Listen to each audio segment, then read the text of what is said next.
Welcome to Popen School. എൻ്റെ പേര് Sebastian. Assistant manager post, അതായത് Kerala state backward classes development കോർപ്പറേഷനിലേക്കാണ് ഈ ഒരു അസിസ്റ്റന്റ് മാനേജറിന്റെ പോസ്റ്റ് വിളിച്ചിട്ടുള്ളത്. അപ്പൊ ഇതിന്റെ നോട്ടിഫിക്കേഷനും സിലബസും ഓൾറെഡി നമ്മൾ കഴിഞ്ഞ 2 വീഡിയോസിലായിട്ട് ഡിസ്കസ് ചെയ്തിട്ടുണ്ട്. ഇനി എന്തൊക്കെയായിരുന്നു കഴിഞ്ഞ പരീക്ഷയിൽ വന്ന ക്വസ്റ്റ്യൻസ് എന്ന് ക്വിക്ക് ആയിട്ട് നമുക്കൊന്ന് ഡിസ്കസ് ചെയ്യാം. ആദ്യത്തെ 15 ചോദ്യങ്ങൾ ഈ ഒരു വീഡിയോയിൽ നമുക്ക് ഡിസ്കസ് ചെയ്യാം. ബാക്കി ചോദ്യങ്ങൾ ബാക്കി ചെറിയ ചെറിയ വീഡിയോസ് ആയിട്ട് ഡിസ്കസ് ചെയ്ത് so that you can conveniently watch dum. അപ്പോൾ കഴിഞ്ഞ എക്സാമിന്റെ ഡീറ്റെയിൽസ് നമ്മൾ നോക്കുകയാണെന്നുണ്ടെങ്കിൽ കാറ്റഗറി കോഡ് 637/2023 എന്നായിരുന്നു. അപ്പോൾ assistant manager department Kerala state backward development corporation limited and test conduct ചെയ്തത് 27/09/2024. അപ്പോൾ ഈ ഒരു ടെസ്റ്റിനെ തുടർന്ന് 2 നിയമനങ്ങളാണ് ഇതിനുശേഷം നടത്തിയിട്ടുള്ളത്. അത് PSCയുടെ വെബ്സൈറ്റിൽ നിന്ന് നമുക്ക് കിട്ടുന്നതാണ് ആ ഒരു ഇൻഫർമേഷൻ. അപ്പോ ഇതായിരുന്നു ആ ഒരു കഴിഞ്ഞ എക്സാമിന്റെ ക്വസ്റ്റ്യൻ പേപ്പർ. അതിന്റെ answer key, final answer key ആണ് നമ്മൾ ഈ കാണുന്നത്. അപ്പൊ ഇതിൽ നോക്കിയാൽ നമുക്ക് ക്ലിയർ ആയിട്ട് കാണാം ഫൈനൽ ആൻസർ കീ എന്ന് പറഞ്ഞിട്ടുണ്ട്. ആ ഒരു ക്വസ്റ്റ്യൻ പേപ്പർ കോഡും category number, exam assistant manager, ഡിപ്പാർട്ട്മെന്റും ഇവിടെ കൊടുത്തിട്ടുണ്ട്. ആൻഡ് ആ ഒരു ഡേറ്റ് ഓഫ് ടെസ്റ്റ് വാസ് 27/9/2024. അപ്പൊ ഇതിനകത്ത് 100 ക്വസ്റ്റ്യൻസും അവർ പ്രിന്റ് ചെയ്തിട്ടുണ്ട്. ഓരോ ക്വസ്റ്റ്യനോടൊപ്പം ഫൈനലൈസ് ചെയ്ത ആൻസറും അതിനകത്ത് കൊടുത്തിട്ടുണ്ട്. സോ ലെറ്റ് us see ആദ്യത്തെ ആ ഒരു 15 ക്വസ്റ്റ്യൻസ് എങ്ങനെയായിരുന്നു എന്നുള്ളത് നമുക്കൊന്ന് നോക്കാം.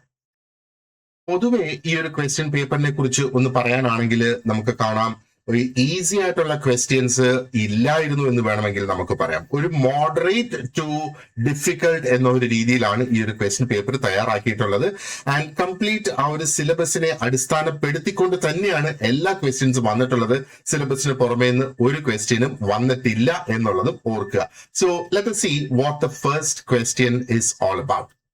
ആദ്യത്തെ ചോദ്യം ഇതാണ്: Select the correct statements regarding delegation principles. അപ്പൊ ഡെലിഗേഷൻ വളരെ കൃത്യമായിട്ട് നമുക്ക് സിലബസിൽ തന്നിട്ടുള്ള ഒരു ടോപ്പിക് തന്നെയാണ്, എങ്ങനെയാണ് ആ ഒരു ഡെലിഗേഷൻ ചെയ്യേണ്ടത് എന്നുള്ളത്. അപ്പോൾ ഡെലിഗേഷൻ പ്രിൻസിപ്പിൾസിനെ കുറിച്ച് 4 സ്റ്റേറ്റ്മെന്റ്സ് ഇവിടെ തന്നിട്ടുണ്ട്. അതിൽ കറക്റ്റ് ആയിട്ടുള്ള സ്റ്റേറ്റ്മെന്റ്സ് ഏതൊക്കെയാണ് എന്നാണ് നമ്മളോട് ചൂസ് ചെയ്യാനായിട്ട് ആവശ്യപ്പെടുന്നത്. സ്റ്റേറ്റ്മെന്റ് 1 എന്താണ്? Delegation decreases accountability. ഡെലിഗേഷൻ അക്കൗണ്ടബിലിറ്റിയെ കുറയ്ക്കുമോ? ഡെലിഗേഷൻ നമ്മൾ ചെയ്യുന്നത് എന്തിനു വേണ്ടിയിട്ടാണ്? ഡെലിഗേഷൻ ആക്ച്വലി അക്കൗണ്ടബിലിറ്റി കുറയ്ക്കില്ല എന്നുള്ളതാണ്, അല്ലെ? അപ്പൊ ഇവിടെ ആ ഒരു സുപ്പീരിയർ ആയിട്ടുള്ള വ്യക്തിയാണല്ലോ ആ ഒരു ഡെലിഗേഷൻ നടത്തുന്നത്. അത് മാത്രമാണ് ഇവിടെ മനസ്സിലുള്ളത്. ആ ഒരു superior always remains accountable for the final outcome. അപ്പൊ ഡെലിഗേറ്റ് ചെയ്ത് മറ്റൊരു വ്യക്തിയെ കൊണ്ട് ആ ഒരു പീസ് വർക്ക് ചെയ്യിപ്പിച്ചു എന്നും പറഞ്ഞ് അതിന്റെ ഉത്തരവാദിത്വം ആ ഒരു സുപ്പീരിയറിൽ നിന്ന് മാറുന്നില്ല എന്നുള്ളതാണ്. രണ്ടാമത്തെ പോയിന്റ് നോക്കിയേ. So this is actually not correct എന്നുള്ളതാണ്. രണ്ടാമത്തെ നോക്ക്, അതോറിറ്റി ഷുഡ് ഈക്വൽ റെസ്പോൺസിബിലിറ്റി. അപ്പൊ ആ ഒരു അതോറിറ്റിയും റെസ്പോൺസിബിലിറ്റിയും ഈക്വൽ ആയിരിക്കണം. Well, that is correct. മൂന്നാമത്തെ statement, clear communication is essential for delegation. And that's absolutely right, അല്ലെ? ക്ലിയർ ആയിട്ടുള്ള കമ്മ്യൂണിക്കേഷൻ, വളരെ വ്യക്തമായിട്ട് പറഞ്ഞിട്ടുണ്ടായിരിക്കണം ആ ഒരു സബോർഡിനേറ്റിനോട് എന്താണ് അവിടെ ചെയ്യേണ്ടതെന്നുള്ളത്. And delegation should include resources need to complete the task. ആ ഒരു റിസോഴ്സസ് ചിലപ്പം സുപ്പീരിയറിന് മാത്രം, ആ ഒരു സുപ്പീരിയർ ആയിട്ടുള്ള അല്ലെങ്കിൽ ആ ഒരു മാനേജർ ആയിട്ടുള്ള വ്യക്തിക്ക് മാത്രമായിരിക്കും ചില റിസോഴ്സസ് ആക്സസ് ചെയ്യാനായിട്ട് സാധിക്കുക. അപ്പോൾ നമ്മൾ ഡെലിഗേറ്റ് ചെയ്യുന്ന ആ ഒരു വ്യക്തിക്ക് ആ റിസോഴ്സസ് ആക്സസ് ചെയ്യാൻ കഴിഞ്ഞില്ല എങ്കിൽ ഒരു പക്ഷേ ആ ഡെലിഗേറ്റ് ചെയ്തേക്കുന്ന ടാസ്ക് ആ വ്യക്തിക്ക് കംപ്ലീറ്റ് ചെയ്യാനായിട്ട് സാധിക്കില്ല. അപ്പോൾ ഇവിടെ നമുക്ക് കാണാം 2ഉം 3ഉം 4ഉം കറക്റ്റ് ആണ്.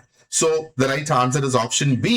Option B യിൽ 2, 3 and 4. അപ്പൊ choose the correct statements regarding എന്നുള്ളതാണ് പറഞ്ഞേക്കുന്നത്, അല്ലെ? അപ്പൊ എഫക്റ്റീവ് ആയിട്ടുള്ള ഡെലിഗേഷൻ നടക്കണമെങ്കിൽ there should be a proper balance between authority and responsibility. അതേപോലെ കമ്മ്യൂണിക്കേഷൻ വളരെ ക്ലിയർ ആയിരിക്കണം. ആ ഒരു ടാസ്കിനെ കുറിച്ചുള്ള കമ്മ്യൂണിക്കേഷൻ ആണ് പറയുന്നത്. അത് എങ്ങനെ ചെയ്യണം, എന്താണ് അതിന്റെ എക്സ്പെക്ടഡ് ഔട്ട്കം, അതിന്റെ ടേൺ അറൌണ്ട് ടൈം എത്രയുണ്ട്, എപ്പോ അത് സബ്മിറ്റ് ചെയ്യണം എന്നുള്ള ഡീറ്റെയിൽസ് എല്ലാം അവിടെ പറയണം. ആൻഡ് നെസസറി ആയിട്ടുള്ള റിസോഴ്സസും അവിടെ കൊടുക്കണം. ഞാൻ പറഞ്ഞു എന്തുകൊണ്ട് ആ സ്പെസിഫിക് ആയിട്ട് റിസോഴ്സസ് കൊടുക്കേണ്ടി വരും. കാരണം ആ ഡെലിഗേറ്റ് ചെയ്യപ്പെട്ടിരിക്കുന്ന ആ ഒരു സബോർഡിനേറ്റ് സ്റ്റാഫിന് ആ ഒരു ജോലി ചെയ്യണമെങ്കിൽ ചിലപ്പം ആ ഒരു സുപ്പീരിയർ അതോറിറ്റിക്ക് ഉള്ള ഇവിടെ ലെറ്റ് സേ അസിസ്റ്റന്റ് മാനേജർ, ആ ഒരു അസിസ്റ്റന്റ് മാനേജറിന് മാത്രം ആക്സസ് ഉള്ള ചില റിസോഴ്സസ് അവിടെ ഡെലിഗേറ്റ് ചെയ്യുന്നതിന്റെ കൂട്ടത്തിൽ ആ വ്യക്തിക്കും കൂടെ ആക്സസ് കൊടുക്കേണ്ടതായിട്ട് വരും. Right, so that's the first question. രണ്ടാമത്തെ ക്വസ്റ്റ്യൻ നമുക്ക് നോക്കാം. ഇതാണ് വീണ്ടും ഐഡന്റിഫൈ ദ കറക്റ്റ് സ്റ്റേറ്റ്മെന്റ്സ് എന്നുള്ളതാണ്. But the statements regarding centralisation ആണ് പറയുന്നത്. ഇപ്പൊ നേരത്തെ നമുക്ക് 4 സ്റ്റേറ്റ്മെന്റ്സ് ഉണ്ടായിരുന്നെങ്കിൽ ഇവിടെ ഇപ്പൊ നമുക്ക് 3 സ്റ്റേറ്റ്മെന്റ്സ് ആണുള്ളത്. All decisions are made by top management, അതൊന്ന്. രണ്ടാമത്തത് it leads to quicker decision making at lower levels. മൂന്നാമത്തത് it is suitable for small organisations. Okay, centralised ആയിട്ട് പ്രവർത്തിക്കുന്നതിനെ കുറിച്ചാണ് ഇവിടെ ഈ പറയുന്നത് അല്ലെ. അപ്പൊ സെൻട്രലൈസേഷൻ കൊണ്ട് ഉദ്ദേശിക്കുന്നത് എന്താണ്? അതായത് തീരുമാനങ്ങൾ എടുക്കുന്നത്, ഡിസിഷൻ മേക്കിങ്ങിന്റെ അതോറിറ്റി എപ്പോഴും ആ ഒരു ടോപ്പ് ലെവൽ ഓഫ് മാനേജ്മെന്റിൽ കോൺസെൻട്രേറ്റഡ് ആയിരിക്കും. അതാണ് സെൻട്രലൈസേഷന്റെ ഒരു പ്രത്യേകത എന്ന് പറയുന്നത് അല്ലെ. അപ്പൊ generally this is suitable four smaller organisations. കാരണം എന്താണ്, ചെറിയ ഓർഗനൈസേഷൻസ് ആകുമ്പോഴത്തേക്കും ആ ഒരു close supervision and direct control എന്ന് പറയുന്നത് കുറച്ചും കൂടെ ഈസി ആയിട്ട് നമുക്ക് നടത്താനായിട്ട് സാധിക്കും അല്ലെ. അപ്പൊ സ്റ്റേറ്റ്മെന്റ് 2 നോക്കിയേ. സ്റ്റേറ്റ്മെന്റ് 2 എന്ന് പറയുന്നത് ഇവിടെ ഇൻകറക്റ്റ് ആണ്. കാരണം centralisation usually slows decision making at lower levels. രണ്ടാമത്തെ it leads to quicker decision making at lower levels. അപ്പോ ഈ ഒരു സെൻട്രലൈസേഷൻ എന്ന് പറയുമ്പോൾ തന്നെ അതിന്റെ അർത്ഥം എന്താണ്? ടോപ്പ് മാനേജ്മെന്റ് ആണ് ആ ഒരു തീരുമാനങ്ങളെല്ലാം എടുക്കുന്നത്. അപ്പൊ ഇവിടെ അതിനെ ക്വിക്ക് ആക്കുന്നതിന് പകരം ഒരു പക്ഷേ അതിനെ ലോ ആക്കി കൊണ്ടുവരും, അല്ലെ സ്ലോ ആക്കി കൊണ്ടുവരും എന്ന് വേണമെങ്കിൽ നമുക്ക് പറയാം.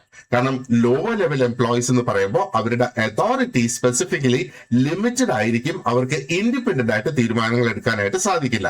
അപ്പോ സ്റ്റേറ്റ്മെന്റ് 1 and 2 ആ കറക്റ്റ് എന്നുള്ളതാണ് ഇവിടെ നമ്മൾ കാണേണ്ടത് അല്ലെ. 1 and 3 ആ correct. So option A is the correct answer. ഇനി അടുത്ത ചോദ്യത്തിലേക്ക് നമുക്ക് കടക്കാം. Question number 3. 3 ഇതാണ് പറയുന്നത്. In organisational structure line functions as primarily related to. അപ്പോ ഒരു ഓർഗനൈസേഷണൽ സ്ട്രക്ചറില് ലൈൻ എന്ന ആ ഒരു കോൺസെപ്റ്റ് എന്തുമായിട്ട് കണക്ട് ചെയ്ത് കിടക്കുന്നു, അല്ലെങ്കിൽ primarily what does it relate to എന്നുള്ളതാണ്. Let's look at the options. Option A, support activities like HR and finance, core activities directly related to achieving the organization's goals, external consultants, research and development. അപ്പോ line എന്നുള്ള ആ ഒരു കോൺസെപ്റ്റിനെ കുറിച്ചാണ് ഇവിടെ ഈ പറയുന്നത് അല്ലെ. അപ്പോ ലൈൻ ഫങ്ഷൻസ് എന്ന് പറയുമ്പോഴത്തേക്ക് എന്താണ്? They are directly involve in the main work of the organisation. അപ്പൊ ലൈൻ ഫങ്ഷൻസ് എന്ന് പറയുമ്പോൾ ആ ഒരു ഓർഗനൈസേഷന്റെ പ്രധാനപ്പെട്ട വർക്കുമായിട്ട് അത് ലിങ്ക് ചെയ്ത് കിടക്കുന്നു. അതായത് പ്രധാനപ്പെട്ട വർക്ക് എന്ന് പറയുമ്പോഴത്തേക്ക് പ്രൊഡക്ഷൻ ആകാം, സെയിൽസ് ആകാം, ഇനി അതും അല്ലെങ്കിൽ സർവീസ് ഡെലിവറിയും അതിന്റെ ഭാഗമായിട്ട് വരാം. അപ്പൊ നമ്മൾ ഈ ഫങ്ഷൻസ് ഒക്കെ, അതായത് പ്രൊഡക്ഷൻ, സെയിൽസ്, സർവീസ് ഡെലിവറി എന്നൊക്കെ പറയുന്നത്, these functions contribute directly to achieving organisational objectives. ഒരു ഓർഗനൈസേഷന്റെ ഒബ്ജക്റ്റീവ്സ് അച്ചീവ് ചെയ്യുന്നതിന് ഡയറക്റ്റ് ആയിട്ട് ഇത് എഫക്ട് ചെയ്യും എന്നുള്ളതാണ് അല്ലെ. അപ്പോ support activities like HR function, finance എന്നൊക്കെ പറയുമ്പോൾ യൂഷ്വലി അത് സ്റ്റാഫ് ഫങ്ഷൻസ് ആയിട്ട് വരും. Now, at the same time, external consultants, അതേപോലെ റിസർച്ച് ആൻഡ് ഡെവലപ്മെന്റ് എന്നൊക്കെ പറയുന്നത്, these are not primary meaning of line functions എന്നുള്ളതാണ് അതിൽ നിന്ന് നമ്മൾ മനസ്സിലാക്കേണ്ടത്. അപ്പൊ കറക്റ്റ് ആൻസർ നമുക്ക് ഇവിടെ ഓപ്ഷൻ ബി ആണ്. Related to core activities directly related to achieving the organisation's goals. അതാണ് നമ്മുടെ കറക്റ്റ് ആൻസർ ഇവിടെ. Correct answer is option B. Right. ഇനി 4ാമത്തെ ക്വസ്റ്റ്യൻ നമുക്കൊന്ന് ക്വിക്ക് ആയിട്ട് നോക്കാം. Which of the following is a key characteristic of a bureaucratic organisation structure? നോക്ക്, ഇതൊക്കെ നമ്മൾ ഈ കോൺസെപ്റ്റ്സ് നമ്മൾ മനസ്സിലാക്കിയാൽ തന്നെ വളരെ ഡയറക്റ്റ് ആയിട്ട് നമുക്ക് ആൻസർ ചെയ്യാൻ കഴിയുന്ന തരത്തിലുള്ള ചോദ്യങ്ങളാണ് അല്ലെ ഈ ആദ്യത്തെ 4 ചോദ്യങ്ങൾ നമ്മൾ നോക്കിയതും. We will also have other questions to look at. അപ്പോ which of the following is a key characteristic എന്നാണ് ചോദിക്കുന്നത് of a bureaucratic organisation structure. ഒരു ബ്യൂറോക്രാറ്റിക് ആയിട്ടുള്ള ഒരു ഓർഗനൈസേഷൻ സ്ട്രക്ചറിന്റെ കീ ക്യാരക്ടറിസ്റ്റിക് എന്താണ് എന്നാണ് ചോദ്യം. അപ്പൊ നോക്ക്, where are you going to be working? Assistant manager ആയിട്ട്. You going to be part of the bureaucratic structure അല്ലെ. അപ്പൊ ഈ question actually makes real sense. ആ ഒരു ജോബ് വെച്ച് നമ്മൾ നോക്കുമ്പോഴത്തേക്ക് let us look at the options here. high flexibility and adaptability, clearly defined rules and hierarchy, informal communication channels, lack of formalized job roles. അപ്പൊ നമുക്കൊരു ഓപ്ഷൻസ് തന്നിട്ട് choose ചെയ്യാനായിട്ട് key characteristic option എയിൽ പറയുന്നത് 1 മാത്രമാണോ, 2 മാത്രമാണോ, 3 മാത്രമാണോ, അതോ 4 മാത്രമാണോ എന്നുള്ളതാണ് ഇവിടെ ചോദ്യം. അപ്പോ ഒരു ബ്യൂറോക്രാറ്റിക് ഓർഗനൈസേഷൻ എന്ന് പറയുമ്പോഴത്തേക്ക് അത് എപ്പോഴും ഫോർമൽ ആയിട്ടുള്ള റൂൾസിനെ അടിസ്ഥാനപ്പെടുത്തിയിട്ടായിരിക്കും അല്ലെ. ഫിക്സ്ഡ് ആയിട്ടുള്ള പ്രൊസീജിയേഴ്സ് അവിടെ ഉണ്ടാകും ആൻഡ് ക്ലിയർ ആയിട്ടുള്ള അതോറിറ്റി, വ്യക്തമായ ഹൈറാർക്കി ആൻഡ് സ്പെഷ്യലൈസ്ഡ് ആയിട്ടുള്ള ജോബ് റോൾസ് അവിടെ ഉണ്ടാകും. വളരെ സ്പെഷ്യലൈസ്ഡ് ആയിരിക്കും ഒരു ബ്യൂറോക്രാറ്റിക് ഓർഗനൈസേഷൻ സ്ട്രക്ചറിൽ ജോബ് റോൾസ് എന്ന് പറയുന്നത്. അപ്പോൾ അങ്ങനെ നോക്കുമ്പോഴത്തേക്ക് രണ്ടാമത്തെ സ്റ്റേറ്റ്മെന്റ് ആണ് ഇവിടെ കറക്റ്റ് ആയിട്ട് വരിക അല്ലേ. അപ്പോ എന്താ പറയേണ്ടത്? High flexibility, informal communication, lack of formalised roles എന്നൊക്കെ പറയുമ്പോഴത്തേക്ക് ജനറലി ഇത് കുറച്ചും കൂടെ ലെസ് ഫോർമൽ ആയിട്ടുള്ള അല്ലെങ്കിൽ ഓർഗാനിക് ആയിട്ടുള്ള സ്ട്രക്ചേഴ്സ് ഫോളോ ചെയ്യുന്ന ഓർഗനൈസേഷൻ. ഒരു ബ്യൂറോക്രസിയിൽ ഇത് വരില്ല എന്നുള്ളതാണ്. So the right answer is option B. Clearly defined rules and hierarchy എപ്പോഴും ഒരു ബ്യൂറോക്രാറ്റിക് ഓർഗനൈസേഷനിലുണ്ടാകും. അപ്പൊ ടൈപ്സ് ഓഫ് ഓർഗനൈസേഷൻസ് നമ്മൾ പഠിക്കുന്ന കൂട്ടത്തിൽ അതിന്റെ സവിശേഷതകൾ നമ്മൾ പഠിക്കും. അപ്പോൾ അതിനെ ബേസ് ചെയ്താണ് ഈ ഒരു ക്വസ്റ്റ്യൻ വന്നേക്കുന്നത് അല്ലെ. Now let us quickly move on to question number 5. അഞ്ചാമത്തെ ഇതാണ്. Which of the following is a key characteristic of a matrix organisational structure? വീണ്ടും ഓർഗനൈസേഷണൽ സ്ട്രക്ചറിനെ അടിസ്ഥാനപ്പെടുത്തിയിട്ടാണ് ഈ ഒരു ചോദ്യം വന്നിരിക്കുന്നത് അല്ലെ. അപ്പൊ നമുക്കിവിടെ ഇത്തവണ മെട്രിക്സ് ഓർഗനൈസേഷണൽ സ്ട്രക്ചറിനെ കുറിച്ചിട്ടാണ് പറഞ്ഞിട്ടുള്ളത്. അപ്പൊ ഓപ്ഷൻ എയിൽ clear and unambiguous reporting relationship, dual reporting relationship for employees, centralised decision making, independent functional units. ഇത്രയാണ് നമുക്ക് കിട്ടിയിരിക്കുന്ന ഓപ്ഷൻസ് ഇവിടെ. അപ്പോൾ ഒരു മെട്രിക് ഓർഗനൈസേഷണൽ സ്ട്രക്ചർ എന്ന് പറയുമ്പോഴത്തേക്ക് എന്താണ്? അതിനകത്തുള്ള ഫൈനാൻഷ്യൽ അതേപോലെ പ്രോജക്ട് ബേസ്ഡ് ആയിട്ടുള്ള അതോറിറ്റിയെ കമ്പൈൻ ചെയ്ത് വരുന്ന ഒന്നാണ് മെട്രിക്സ് ഓർഗനൈസേഷണൽ സ്ട്രക്ചർ എന്ന് പറയുന്നത്. അപ്പോ ഇവിടുത്തെ എംപ്ലോയീസ് യൂഷ്വലി ഇങ്ങനെയുള്ള ഓർഗനൈസേഷനിലെ എംപ്ലോയീസ് എന്ന് പറയുമ്പോൾ ദേ റിപ്പോർട്ട് ടു ബോത്ത്. ഒന്ന് ഒരു ഫങ്ഷണൽ മാനേജർക്കും റിപ്പോർട്ട് ചെയ്യും and at the same time ഒരു പ്രോജക്ട് അല്ലെങ്കിൽ ഒരു പ്രോഡക്റ്റ് മാനേജർക്കും അവർ റിപ്പോർട്ട് ചെയ്യും എന്നുള്ളതാണ്. അപ്പൊ ഇവിടെ ഒരു ഡുവൽ റിപ്പോർട്ടിംഗ് സിസ്റ്റം തന്നെയാണ് ഇതിന്റെ പ്രധാനപ്പെട്ട ഒരു ഫീച്ചർ ആയിട്ട് നമുക്ക് കാണാം അല്ലെ. അപ്പൊ ഇവിടെ എന്താണ് ആ ഒരു dual reporting relationship? Option B ആണ് അതിന്റെ ആ ഒരു റൈറ്റ് ആൻസർ ആയിട്ട്. അപ്പൊ മറ്റു ഓപ്ഷൻസ് നമ്മൾ നോക്കുവാണെന്നുണ്ടെങ്കിൽ അതായത് ഒരു മെട്രിക്സ് സ്ട്രക്ചറിനെ കുറിച്ച് നോക്കുമ്പോഴത്തേക്ക് അത് ഇൻകറക്റ്റ് ആണ്. കാരണം എന്താ പറയേണ്ടത്? പലപ്പോഴും ഇറ്റ് ഇൻവോൾവ്സ് ഒരു shared authority rather than single clear reporting lines അല്ലെങ്കിൽ ഫുള്ളി ഇൻഡിപെൻഡന്റ് യൂണിറ്റ്സ് അതിന് ഉണ്ടാകില്ല എന്നുള്ളത്. So the right answer here is option B. Okay, now let's move on to question number 6. Number 6 idana. Which of the following statements are true about types of plans? ഇപ്പൊ syllabus നോക്കിയപ്പോഴത്തേക്ക് നമുക്ക് കാണാം വളരെ വ്യക്തമായിട്ട് പറഞ്ഞിട്ടുണ്ടല്ലേ ഈ topics concepts ഒക്കെ അതിനകത്ത് പറഞ്ഞിട്ടുണ്ട്. അപ്പൊ വീണ്ടും സ്റ്റേറ്റ്മെന്റ് ടൈപ്പ് ക്വസ്റ്റ്യൻ ആണ്. Which of the following statements are true about types of plans? Option 1, strategic plans are short term in nature. Operational plans focus on day to day operations.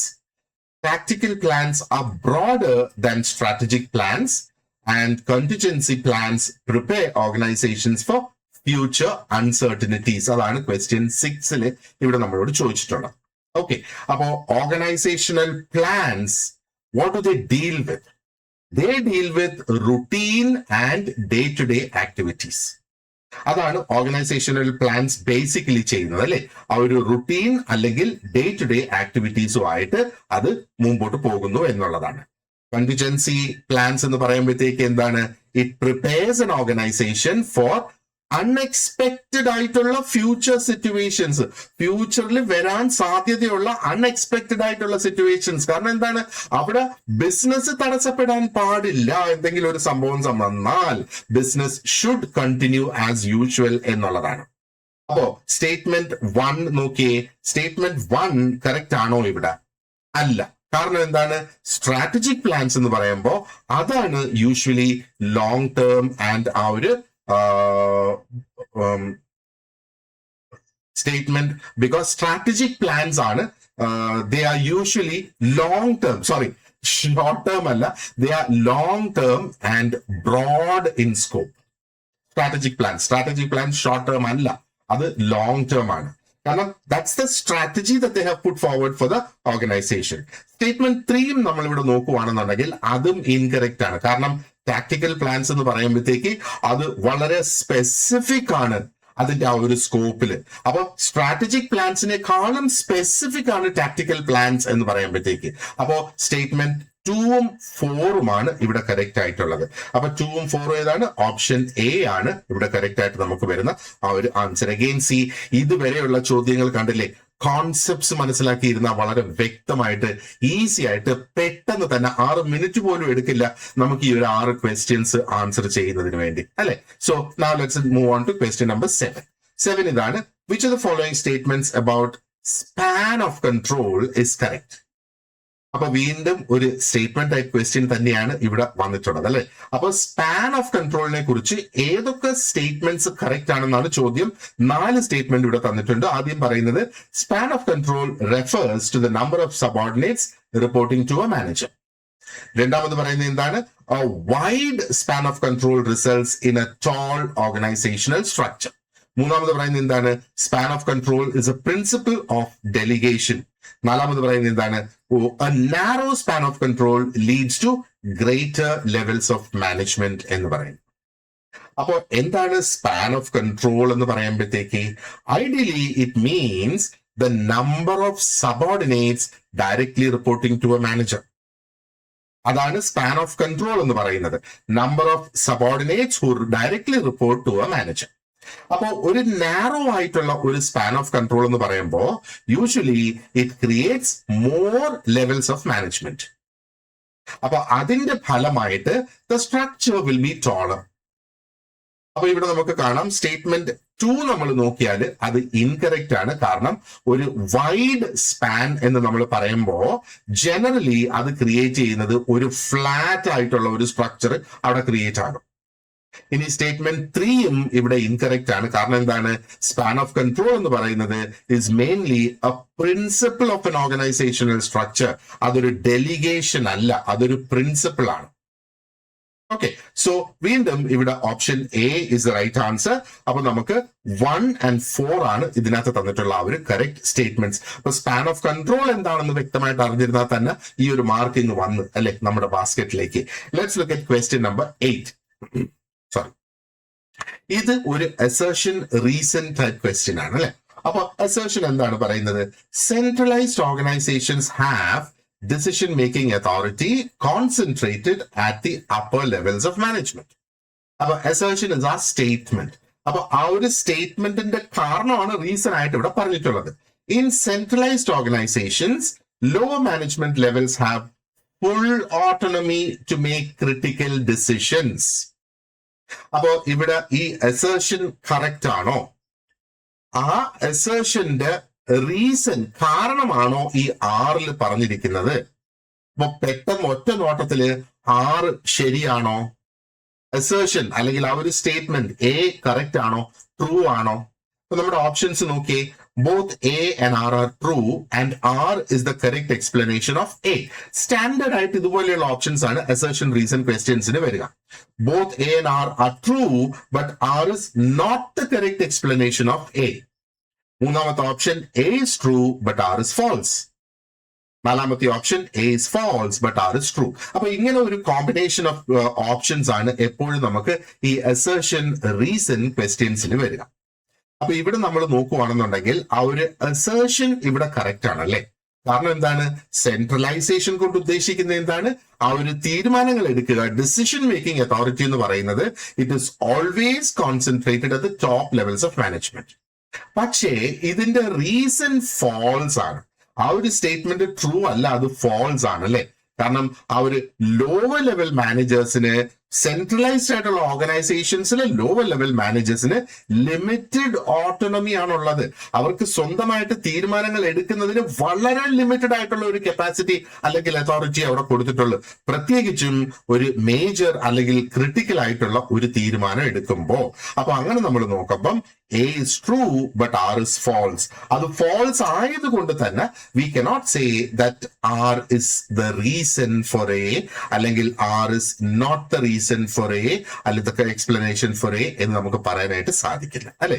So the correct answer is option C. ഇവിടെ A true ആണ്, പക്ഷെ R is false. അങ്ങനെയാണ് ആ ഒരു assertion reason ക്വസ്റ്റ്യന്റെ ഒരു നിഗമനത്തിലേക്ക് നമ്മൾ വന്ന് എത്തിച്ചേരുക. ഇനി question number 9. Which of the following is not a barrier to effective communication? ഓർത്ത് നോക്കിക്കോളൂ, രണ്ടാമത്തെ മോഡ്യൂളിൽ നിന്നാണല്ലേ ഈ ഒരു ചോദ്യം ഇവിടെ വന്നേക്കുന്നത്. ആദ്യത്തെ 8 ചോദ്യങ്ങളും ഒന്നാമത്തെ മോഡ്യൂളിൽ നിന്ന് വന്നേക്കുന്നത്, കൃത്യമായിട്ട് ഒന്നാമത്തെ മോഡ്യൂളിൽ നിന്ന് വന്ന്. ഇനി 9ാമത്തെ ചോദ്യമായി. അപ്പോ നമുക്കറിയാം ഓരോ മോഡ്യൂളിനും 8 മാർക്കിന്റെ ചോദ്യങ്ങൾ, അതായത് 8 ചോദ്യങ്ങൾ വീതമാണുള്ളത്. അപ്പോ 9ാമത്തെ നോക്കിയേ, which of the following is not a barrier to effective communication. നമുക്കറിയാം എഫക്റ്റീവ് കമ്മ്യൂണിക്കേഷൻ അല്ലെ, കമ്മ്യൂണിക്കേഷൻ എഫക്റ്റീവ് ആക്കുന്നതിനെ തടയുന്ന ഒത്തിരി സംഗതികളുണ്ട്, അതാണല്ലോ ബാരിയേഴ്സ് എന്ന് പറയുന്നത്. അപ്പോ this is a not question. ഈ ഒരു ക്വസ്റ്റ്യന്റെ പ്രത്യേകത എന്ന് പറഞ്ഞാല് നമ്മളിത് വായിക്കുമ്പോൾ ആദ്യം ഒറ്റ നോട്ടത്തിൽ നമ്മൾ വായിക്കുമ്പോൾ which of the following is a barrier to effective communication എന്ന് നോക്കും. കാരണം എന്താ, നമ്മൾ വായിക്കുന്നത് we don't read word by word, നമ്മൾ ബ്ലോക്സ് ആയിട്ടാണ് നമ്മൾ വായിക്കുന്നത്. എസ്പെഷ്യലി ആ ഒരു എക്സാമിന്റെ ടെൻഷനിൽ ആ ഒരു ഹാളിൽ ഇരിക്കുമ്പോൾ നമ്മൾ അതിനെ ബ്ലോക്സ് ആയിട്ട് ആൻഡ് മൈൻഡ് അതിനെ ഇമേജസ് ആയിട്ടാണ് പ്രോസസ് ചെയ്യുന്നത്. അപ്പോ എപ്പോഴും വായിച്ച് ശീലമില്ലാത്ത ഒരു വേർഡാണ് ഈ നോട്ട് എന്ന് പറയുന്ന ഒരു വാക്ക്. അപ്പൊ അത് നമുക്ക് മിസ് ആയി പോയി കഴിഞ്ഞാൽ ക്വസ്റ്റ്യന്റെ ഉദ്ദേശം തന്നെ കംപ്ലീറ്റ്ലി മാറിപ്പോകും. പക്ഷെ ഇവിടെ നമ്മൾ നോക്കുമ്പോൾ ഒന്നിലധികം ഓപ്ഷൻസ് ഇതിനൊരു മാച്ച് ആയിട്ട് വരും. അപ്പൊ അങ്ങനെ വരുന്ന ഒരു സാഹചര്യത്തിൽ നമ്മൾ ആ ചോദ്യത്തിനെ വീണ്ടും ഒന്നും കൂടെ നോക്കുക. അപ്പൊ ചില ചോദ്യ പേപ്പറിൽ ഈ നോട്ട് എന്നുള്ള വേർഡ് ക്യാപിറ്റലൈസ് ചെയ്ത് വെച്ചിട്ടുണ്ടാകും, ചിലര് അത് ബോൾഡ് ആക്കി എഴുതിയിട്ടുണ്ടാകും, നമുക്കത് വിട്ടുപോകാതിരിക്കാനായിട്ട്. പക്ഷെ ഈ ഒരു ചോദ്യ പേപ്പറിൽ അത് ക്യാപിറ്റലൈസ് ചെയ്തിട്ടില്ല, ജസ്റ്റ് ആ ഒരു സ്റ്റാൻഡേർഡ് ഫോണ്ട് തന്നെയാണ് ഫോളോ ചെയ്തിട്ടുള്ളത്. അപ്പോ എന്തൊക്കെയാണ് സെമാന്റിക് ബാരിയേഴ്സിനെ കുറിച്ച് പറയുന്നത്, സൈക്കോളജിക്കൽ ബാരിയേഴ്സിനെ കുറിച്ച് പറയുന്നത്, ലിംഗ്വിസ്റ്റിക് ബാരിയേഴ്സിനെ കുറിച്ച് പറയുന്നത്, ഫീഡ്ബാക്ക് ലൂപ്പിനെ കുറിച്ച് പറയുന്നത്. അപ്പൊ ഇത് വളരെ ഒരൊറ്റ നോട്ടത്തിൽ തന്നെ നമുക്ക് മനസ്സിലാക്കാൻ പറ്റുന്ന ഒരു സംഗതിയാണ്. ഇത് വേണമെങ്കിൽ നമുക്ക് പറയാം which of the following is not a barrier. Option എയില് ബാരിയർ എന്ന് പറഞ്ഞിട്ടുണ്ട്, ഓപ്ഷൻ ബിയില് ബാരിയർ എന്ന് പറഞ്ഞിട്ടുണ്ട്, ഓപ്ഷൻ സിയില് ബാരിയർ എന്ന് ഓൾറെഡി പറഞ്ഞിട്ടുണ്ട്. അപ്പോ അങ്ങനെ മൂന്നിനെയും നമ്മൾ എലിമിനേറ്റ് ചെയ്ത് കഴിഞ്ഞാൽ ഫീഡ്ബാക്ക് ലൂപ്പിലേക്ക് നമ്മൾ എത്തും. Because that's the only one then that is left for us to choose from. അപ്പൊ സിമാന്റിക്, സൈക്കോളജിക്കൽ, ലിംഗ്വിസ്റ്റിക് എന്നൊക്കെ പറയുന്നത് ബാരിയേഴ്സ് തന്നെയാണ്. ആൻഡ് ഈ ബാരിയേഴ്സ് എഫക്റ്റീവ് ആയിട്ടുള്ള കമ്മ്യൂണിക്കേഷനെ തടസ്സപ്പെടുത്തും. സിമാന്റിക് ബാരിയേഴ്സ് എന്ന് പറയുമ്പോഴത്തേക്ക് കുറെ കൂടെ ലെറ്റ് us see എന്താണ് ആ ഒരു ലാംഗ്വേജിന്റെ സ്ട്രക്ചറും കമ്പോണൻസും ഒക്കെ ആയിട്ട് അങ്ങ് പോകുന്നത്. സൈക്കോളജിക്കൽ ബാരിയേഴ്സ് എന്ന് പറയുമ്പോഴത്തേക്ക് it is to do with our mind എന്നുള്ളതാണ്. ലിംഗ്വിസ്റ്റിക് ആ ഒരു ഭാഷയുമായി ബന്ധപ്പെട്ട് വരുന്ന സംഗതികളാണ്. പക്ഷെ ഒരു feedback loop however it improves communication. അപ്പൊ ഫീഡ്ബാക്ക് ലൂപ്പ് എങ്ങനെയാണ് കമ്മ്യൂണിക്കേഷനെ ഇംപ്രൂവ് ചെയ്യുന്നത്? By allowing the sender to know whether the message has been understood correctly. അപ്പൊ ഒരു മെസ്സേജിനെ സംബന്ധിച്ചിടത്തോളം എന്തൊക്കെയാണുള്ളത്? ഒന്ന്, ഒരു സെൻഡർ ഉണ്ട്, and then there is a receiver അല്ലെ. അപ്പൊ ഈ ഒരു റിസീവർ ആണ് ആ ഒരു മെസ്സേജ് റിസീവ് ചെയ്യുന്നത്. അപ്പോ ഈ ഫീഡ്ബാക്ക് ലൂപ്പിലൂടെ എന്താണ് മനസ്സിലാക്കുന്നത്? ഈ ഒരു മെസ്സേജ് ഇവിടെ ലഭിച്ചതിന് ശേഷം ഈ സെൻഡർ ഒരു അക്നോളജ്മെന്റ് അയക്കുന്ന, നമ്മൾ സാധാരണഗതിയിൽ നമ്മൾ പാരഫ്രൈസ് ചെയ്യുമല്ലോ, അതായത് ഒരു വ്യക്തി നമ്മളോട് ഇങ്ങോട്ട് പറഞ്ഞ കാര്യം നമ്മൾ നമ്മുടെ സ്വന്തം വാക്കിൽ അങ്ങോട്ട് തിരിച്ചു പറയുന്നത്. That's A very simple example of A feedback loop എന്ന് വേണമെങ്കിൽ നമുക്ക് പറയാം. പക്ഷേ ആ ഒരു കമ്മ്യൂണിക്കേഷൻ നമ്മൾ എടുത്തു പഠിക്കുമ്പോൾ ഫീഡ്ബാക്ക് ലൂപ്പ് ആക്ച്വലി കമ്മ്യൂണിക്കേഷനെ ഇംപ്രൂവ് ചെയ്യുകയാണ്. അത് എങ്ങനെ ഇംപ്രൂവ് ചെയ്യുന്നത്? Allowing the sender. അപ്പം സെൻഡർ ആണല്ലോ, സെൻഡറിൽ നിന്നാണല്ലോ മെസ്സേജ് ഒറിജിനേറ്റ് ചെയ്യുന്നത്. അപ്പൊ ആ മെസ്സേജ് അയച്ച വ്യക്തിക്ക് അദ്ദേഹം ഉദ്ദേശിച്ചതുപോലെ തന്നെ ആ മെസ്സേജ് കിട്ടിയ വ്യക്തിക്ക് മനസ്സിലായോ ഇല്ലയോ എന്ന് മനസ്സിലാക്കാനായിട്ട് സാധിക്കുന്നു. So here option D is the right answer and that is not a barrier to effective communication. Now let's look at question number 10. 10 ഇതാണ്. ഓക്കെ, അപ്പം which channel of communication is typically used for formal organizational communication? Okay, great point. ഇവിടെ not question അല്ല ഇതേ. which channel of communication is typically used എന്നാണ്. അപ്പൊ ആദ്യം പറഞ്ഞിരിക്കുന്നത് grape wine, written memos, social media, gossip. അപ്പൊ ഇവിടെ ഇപ്പൊ നോക്കിയാൽ നമുക്കറിയാം ഈ ഗോസിപ്പ് എന്ന് പറയുന്നത് ഡെഫിനറ്റ്ലി അതല്ല ആ ഒരു ഫോർമൽ ഓർഗനൈസേഷണൽ കമ്മ്യൂണിക്കേഷൻ എന്ന് പറയുന്നത്. ആൻഡ് ഒരു ഫോർമൽ ആയിട്ടുള്ള ഒരു ഓർഗനൈസേഷന്റെ കമ്മ്യൂണിക്കേഷൻ മെത്തേഡ് സോഷ്യൽ മീഡിയയും അല്ല. പിന്നെ നമുക്ക് കിടക്കുന്നത് grape wine and written memos ആണ്. പക്ഷേ ഈ ഗ്രേപ്പ് വൈൻ എന്താണെന്ന് അറിഞ്ഞെങ്കിലല്ലേ ഇതിൽ രണ്ടിൽ നിന്ന് നമുക്ക് ചൂസ് ചെയ്യാനായിട്ട് പറ്റും. പക്ഷെ എന്നോട് ഇതിൽ രണ്ടിൽ നിന്ന് ചൂസ് ചെയ്യാനായിട്ട് പറഞ്ഞാൽ ഞാൻ റിട്ടൺ മെമ്മോസ് തന്നെ ചൂസ് ചെയ്യും. കാരണം റിട്ടൺ മെമ്മോസ് എന്ന് പറയുന്നതാണ് ആ ഒരു കോമൺ, ഈ തന്നിരിക്കുന്ന 4 ഓപ്ഷൻസിൽ ആ ഒരു കോമൺ ആയിട്ടുള്ള ഒരു formal communication within an organisation. കാരണം എന്താണ്, അത് പ്രൊവൈഡ് ഒരു ഒഫീഷ്യൽ ആയിട്ടുള്ള ആൻഡ് ഓൾസോ ആ ഒരു കമ്മ്യൂണിക്കേഷന് ഒരു റെക്കോർഡ് അവിടെ ഉണ്ടാകും എന്നുള്ളതാണ്. അപ്പോ ഗ്രേപ്പ് വൈൻ, ഗോസിപ്പ് എന്നൊക്കെ പറയുന്നത് ഇൻഫോർമൽ ചാനൽസ് ആണ്. ഇതിന്റെ correct answer is option B, written memos. അപ്പൊ സ്വാഭാവികമായിട്ടും നമ്മുടെ മനസ്സിൽ ആ ഒരു ചോദ്യം വരാം, എന്താണ് ഗ്രേപ്പ് വൈൻ എന്നുള്ളത് കൊണ്ട് ഉദ്ദേശിക്കുന്നത്. അപ്പൊ ഗ്രേപ്പ് വൈനും ഒരു ഇൻഫോർമൽ ആയിട്ടുള്ള ഒരു കമ്മ്യൂണിക്കേഷൻ നെറ്റ്വർക്ക് ആണ്. And specifically it refers to a network within an organisation.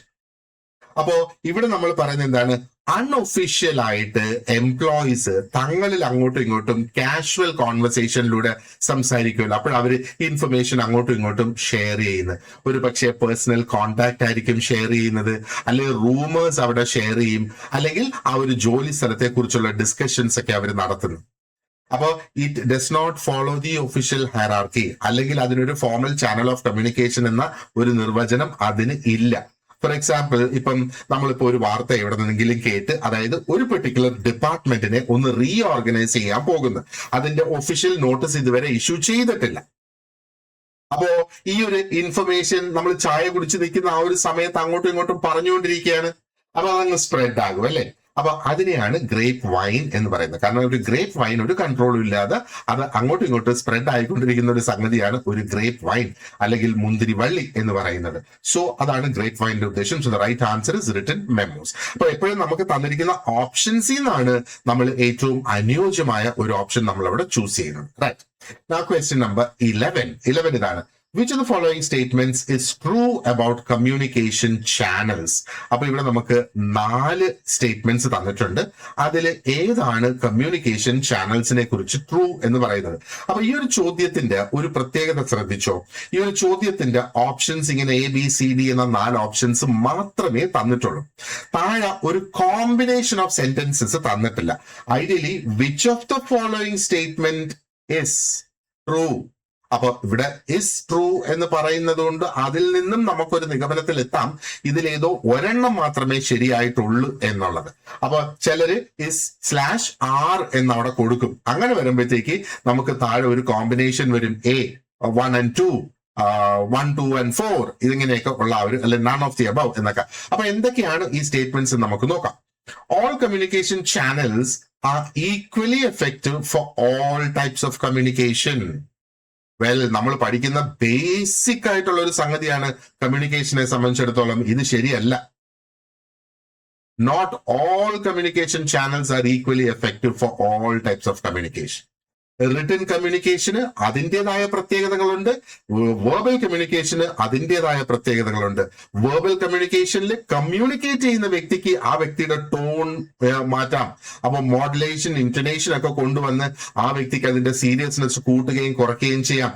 പക്ഷെ ഒരു റിട്ടൺ കമ്മ്യൂണിക്കേഷൻ നമ്മൾ വായിക്കുന്ന സമയത്ത് അത് ആ ഒരു റിസീവറുടെ മൂഡ് അനുസരിച്ചായിരിക്കും ആ റിസീവർ ആ കമ്മ്യൂണിക്കേഷനെ പെർസീവ് ചെയ്യുന്നത്. മനസ്സിലായോ?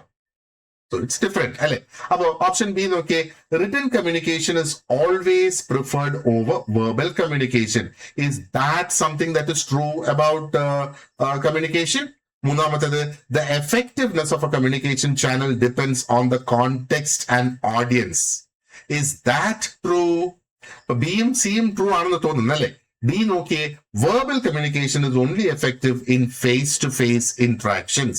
So verbal communication is only effective in case of face-to-face. ഇവിടെ only എന്നുള്ള വേർഡ് ആണ് അതിനെ നമുക്ക് പ്രിഫർ ചെയ്യേണ്ടാത്ത ഒരു ഓപ്ഷൻ ആക്കി മാറ്റുന്നത്. Look at option C. ഒന്നും കൂടെ നമുക്ക് നോക്കാം. The effectiveness of a communication channel depends on context and audience. അപ്പോ ഇവിടെ നോക്കുക, written communication is always preferred over verbal. ഇവിടെ ഓൾവേസ് എന്ന വേർഡ് ആണ് ഇതിനെ നമുക്ക് അൺപ്രിഫറബിൾ ആക്കുന്നത്. അപ്പൊ ഓപ്ഷൻ സി ഇസ് റൈറ്റ് അല്ലെ. അവര് കമ്മ്യൂണിക്കേഷന്റെ ചാനലിന്റെ എഫക്റ്റീവ്നെസ് എപ്പോഴും ഡിപ്പെൻഡ് ചെയ്യുന്നത് ആ കോണ്ടെക്സ്റ്റിലും ആ ഒരു ഓഡിയൻസിലുമാണ്. നമ്മൾ കമ്മ്യൂണിക്കേറ്റ് ചെയ്യുന്ന സംഗതി ഓഡിയൻസിന് കേട്ടിട്ട് മനസ്സിലായില്ല എങ്കിലോ അപ്പൊ അത് എഫക്റ്റീവ് കമ്മ്യൂണിക്കേഷൻ ആയോ? ഇല്ല. അപ്പോ ഒരു കമ്മ്യൂണിക്കേഷൻ ചാനലിന്റെ സൂട്ടബിലിറ്റി എന്ന് പറയുന്നത് എപ്പോഴും it depends on the purpose, on urgency, on audience and the nature of the message. ഇപ്പൊ റിട്ടൺ കമ്മ്യൂണിക്കേഷന്റെ എക്സാമ്പിൾ ആയിട്ട് നമ്മൾ എടുക്കുകയാണെന്നുണ്ടെങ്കിൽ അത് ഏറ്റവും അധികം യൂസ്ഫുൾ ആകുന്നത് റെക്കോർഡ്സ് മെയിൻറ്റെയിൻ ചെയ്യുന്നതിന് വേണ്ടിയിട്ടാണ്. എന്നാൽ വെർബൽ കമ്മ്യൂണിക്കേഷൻ ആണ് ആ ഒരു ക്വിക്ക് ക്ലാരിഫിക്കേഷന് വേണ്ടിയിട്ട് അനുയോജ്യമായിട്ട് വരിക അല്ലെ. Now let's move on to question number 12. 12 ഇതാണ്, consider the following statements about interpersonal communication. അപ്പൊ ഇവിടെ consider the statements എന്നാണ് പറഞ്ഞേക്കുന്നത്. കാര്യം എന്താ? ചോദ്യം താഴോട്ട് കൊടുത്തിരിക്കുക, which of the above statements are correct. നേരത്തെ is correct എന്ന് വന്ന്, അപ്പൊ ഇവിടെ are correct എന്ന് വന്ന്, ആൻഡ് ഇവിടെ കോമ്പിനേഷൻ ഓപ്ഷൻസ് ആണ് തന്നിട്ടുള്ളത് അല്ലെ. അപ്പൊ ഇതിനകത്ത് ആ ഒരു സിംഗിൾ ഓപ്ഷൻ ഒരിക്കലും വരുന്നില്ല. അപ്പോ നമ്മൾ അതിൽ നിന്ന് മനസ്സിലാക്കേണ്ടതെന്ന് പറഞ്ഞാൽ ഇതിന്റെ answer has to be a combination of 2. അപ്പൊ അത്രയും ഹിന്റ് നമുക്ക് ചോദ്യത്തിൽ നിന്ന് തന്നെ നമുക്ക് ഇവിടെ ലഭിച്ചു. അപ്പൊ let us see the statements about interpersonal. It involves the exchange of information between individuals. അത് ട്രൂ ആണോ? ഇന്റർപേഴ്സണൽ കമ്മ്യൂണിക്കേഷൻ എന്ന് പറയുമ്പോൾ തന്നെ അത് exchange of information between individuals ആണ്. അതാണ് അതിന്റെ ഡെഫിനിഷൻ. അപ്പോ 1 നമുക്ക് ഇവിടെ ട്രൂ ആയിട്ട് കിട്ടി. അപ്പൊ ഇനി 1 ഉള്ള ഓപ്ഷൻസ് ഏതൊക്കെയാണ്? എയും ബിയും മാത്രമേ ഉള്ളൂ. ഇനി സിയും ഡിയും നമ്മൾ നോക്കിയേ വേണ്ട. രണ്ടാമത്തെ നോക്കിയേ, ഇറ്റ് ഇസ് ഓൾവേസ് ഇൻഫോർമൽ. ഈ ഓൾവേസ് എന്ന വേർഡ് ആണ് അതിനെ വീണ്ടും നമുക്ക് പ്രിഫർ ചെയ്യേണ്ടാത്തതാക്കുന്നത്. It can be affected by personal bias. Interpersonal communication is communication between individuals. അപ്പൊ ആ വ്യക്തികൾക്കുണ്ടാകുന്ന പേഴ്സണൽ ബയാസ് അതിനെ എഫക്ട് ചെയ്യുമോ? വെൽ, നാലാമത്തതും കൂടെ നോക്കാം. It occurs only in small groups. അപ്പൊ ഈ ഒരു ഇന്റർപേഴ്സണൽ കമ്മ്യൂണിക്കേഷൻ സ്മോൾ ഗ്രൂപ്പ്സിൽ ഒരു പക്ഷെ നടക്കാം. പക്ഷെ ഇവിടെ വീണ്ടും ഓൺലി എന്ന് കൊടുത്തിരിക്കുന്ന വാക്കാണ് ഇതിനെയും നമുക്ക് പ്രിഫറബിൾ അല്ലാതെയാക്കി മാറ്റുന്നത്. So 1 and 3 are correct about interpersonal communication. അപ്പൊ ഇന്റർപേഴ്സണൽ കമ്മ്യൂണിക്കേഷൻ എന്ന് പറയുമ്പോഴത്തേക്ക് exchange of information between individuals, and അതിനെ പേഴ്സണൽ ബയാസ് അതിനെ എഫക്ട് ചെയ്യും, ആറ്റിറ്റ്യൂഡ് അതിനെ എഫക്ട് ചെയ്യും, ഇമോഷൻസ് അതിനെ എഫക്ട് ചെയ്യും. അത് ഫോർമൽ ആകാം, ഇൻഫോർമലും ആകാം, and it is never limited to small groups. It could be in big groups also. അപ്പോ the right answer is option B, 1 and 3 only. Okay, now let's move on to question number 13. Which of the following statements is correct regarding the factors affecting communication? Okay, direct ഒരു question ആണ് ആ ഒരു module 2-ൽ നിന്ന്. കാരണം factors affecting communication നമുക്ക് പഠിക്കേണ്ടതായിട്ടുണ്ട്. അപ്പോ which of the following statement is correct, following statements is correct എന്നാണ്. അപ്പൊ ഇതിന് ഒരെണ്ണം മാത്രമേ നമുക്ക് അവിടെ ആൻസർ ആയിട്ട് വരുന്നുള്ളൂ. അപ്പൊ which of the following statements is correct regarding factors. അപ്പൊ 1, option A, noise has no impact on the clarity of the message. ഇത് കറക്റ്റ് ആണോ? നോയ്സിന് ഒരു ഇമ്പാക്ട് ഉണ്ടോ ഇല്ലയോ? ഉണ്ട് അല്ലേ. Organisational culture has little to do with communication efficiency. Which of the following statement is correct? ഒരു ഓർഗനൈസേഷന്റെ culture has nothing to do with effective communication എന്ന് പറഞ്ഞാൽ that is not preferred. Organizational culture is very important our effective communication വേണ്ടിയിട്ട്. അപ്പൊ ഒരു ഓർഗനൈസേഷന്റെ കൾച്ചറാണ് അവിടെ ഒരു പരസ്പര ബഹുമാനം ഇല്ലാത്ത രീതിയിൽ സംസാരിക്കുന്നത്. അത് കമ്മ്യൂണിക്കേഷനെ സ്വാധീനിക്കില്ലേ? സ്വാധീനിക്കും. The sender's credibility does not influence the message reception. അപ്പൊ ആ ഒരു സെൻഡറിന്റെ, അതായത് സെൻഡർ ആരാണ്? മെസ്സേജ് ഒറിജിനേറ്റ് ചെയ്യുന്ന വ്യക്തിയാണ് സെൻഡർ. ആ ഒരു വ്യക്തിയുടെ ക്രെഡിബിലിറ്റി എന്ന് പറയുന്നത് ആ ഒരു മെസ്സേജ് റിസപ്ഷനെ സ്വാധീനിക്കില്ല എന്നുള്ളതാണ് ഇവിടെ പറയുന്നത്. അപ്പം സ്വാധീനിക്കുകയോ ഇല്ലേ? ആ മെസ്സേജ്, അതായത് നമ്മളടുത്തൊരു വിവരം ആരെങ്കിലും പറഞ്ഞു എന്ന് വിചാരിക്കുക.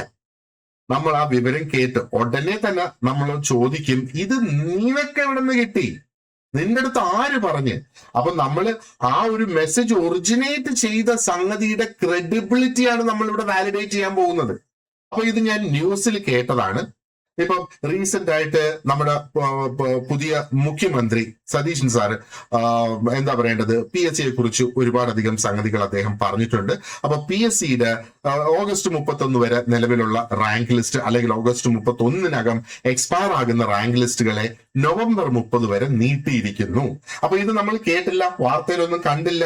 അപ്പോ നമ്മള് ജോലി സ്ഥലത്ത് നിൽക്കുന്നത്, അപ്പോഴും നമ്മുടെ ഒരു സുഹൃത്ത് വിളിച്ചിട്ട് നമ്മളോട് പറയാനിടേ ഇങ്ങനെ ഒരു സംഭവം വന്നിട്ടുണ്ട്, നീ നിലവിലുള്ള ആ ഒരു റാങ്ക് ലിസ്റ്റ് ഓഗസ്റ്റ് 30 എക്സ്പയർ ആകുന്നതല്ലേ എന്ന് സുഹൃത്ത് വിളിച്ചു പറഞ്ഞു. അപ്പൊ നമ്മൾ ചോദിക്കും, ഇത് നീ എങ്ങനെ അറിഞ്ഞ്, നിന്റെ ആര് പറഞ്ഞു?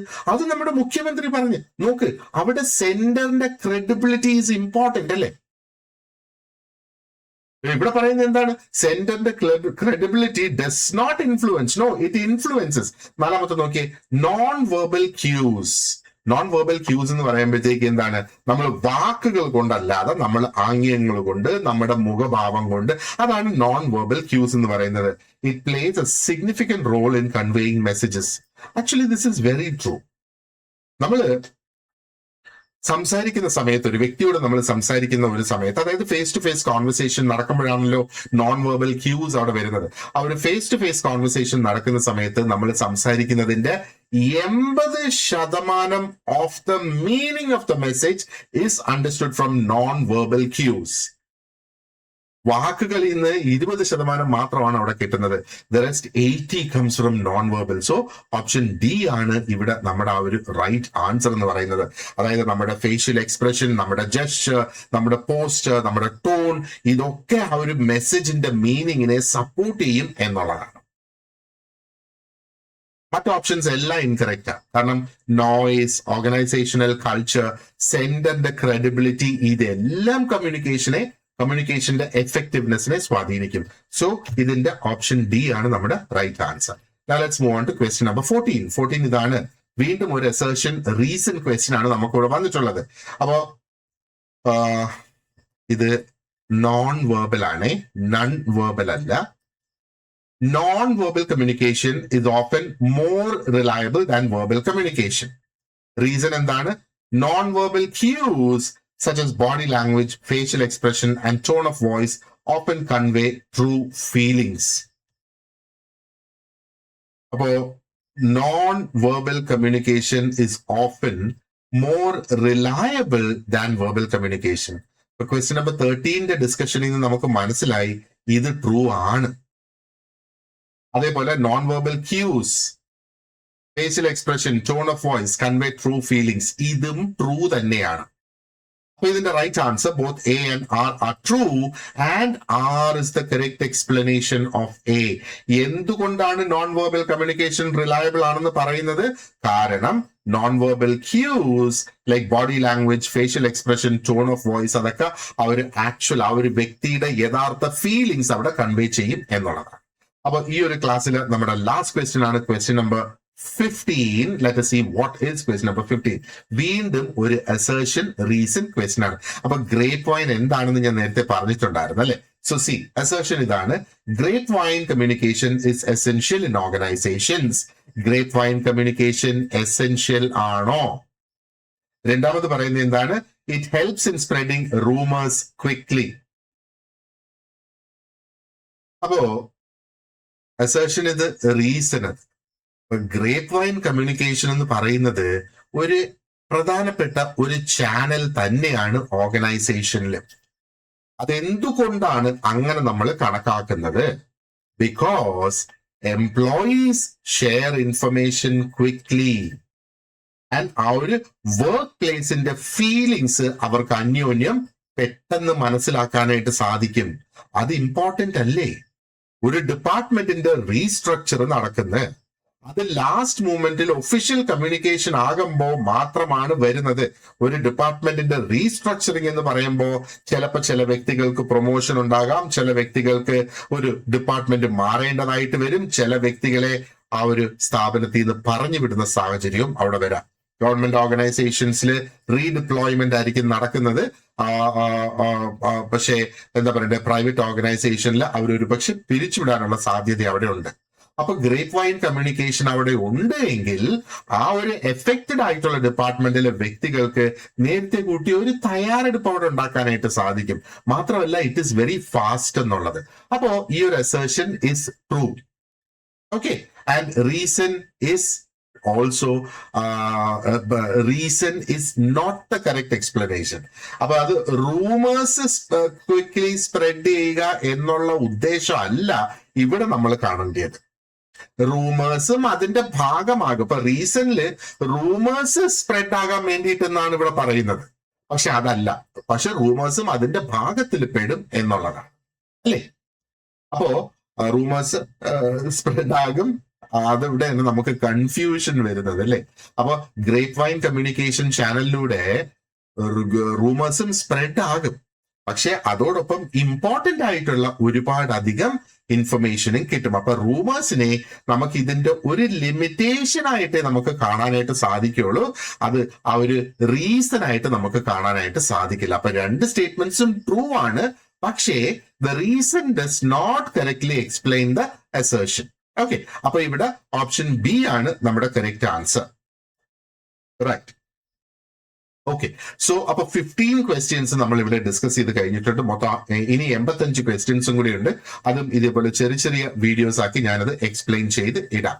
And you guys already know, നമുക്ക് ഒരു വാട്സ്ആപ്പ് സ്റ്റഡി ഗ്രൂപ്പ് ഉണ്ട്. ആ ഒരു സ്റ്റഡി ഗ്രൂപ്പിൽ നമുക്ക് കോഴ്സിന്റെ ഡീറ്റെയിൽസ് ഡിസ്കസ് ചെയ്യാം, ജനറൽ ആയിട്ടുള്ള ടോപ്പിക്സിന്റെ ഡിസ്കഷൻസ് അവിടെ നടത്താം. എങ്ങനെയാണ് നമ്മുടെ ആ ഒരു കോഴ്സിന്റെ സ്ട്രക്ചർ എന്നൊക്കെയുള്ള ആ ഒരു ഡീറ്റെയിൽസ് നിങ്ങൾക്ക് അറിയാനായിട്ട് സാധിക്കും. അപ്പൊ ആ ഒരു വാട്സ്ആപ്പ് ഗ്രൂപ്പിൽ ജോയിൻ ചെയ്തോളൂ. അതിന്റെ ലിങ്ക് ഞാനിവിടെ കൊടുത്തിട്ടുണ്ട് ഈ ഒരു വീഡിയോയുടെ ഡിസ്ക്രിപ്ഷൻ ബോക്സിൽ. അതേപോലെ കോഴ്സിനെ കുറിച്ച് നമ്മൾ ഇതിനുള്ള കോഴ്സ് കണ്ടക്ട് ചെയ്യുന്നുണ്ട്.